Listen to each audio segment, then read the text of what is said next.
કાર્યક્રમને માણવાની અને દીકરીઓને પ્રોત્સાહન કરવાની પણ આપણા સૌની ફરજ છે કે આવો આપણે આ પોતપોતાની જગ્યાને લઈ લઈએ. કાર્યક્રમ આપણે શરૂ કરીએ છીએ. સ્વાગત ગીત એના શબ્દો છે પરમ પિતા કે પ્રિયજનો કા સ્વાગત है ધોરણ 8 ની દીકરીઓ. ઉભો થઈ જા.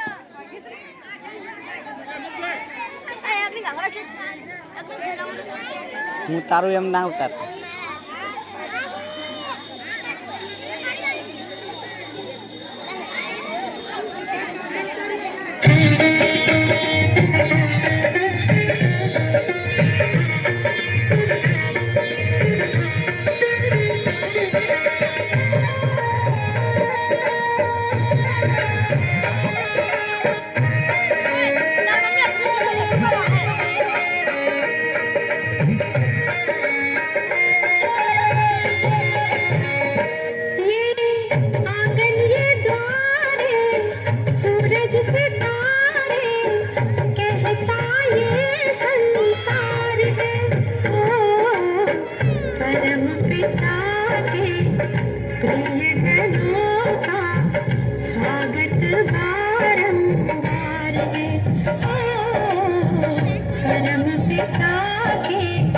प्रियजनों का स्वागत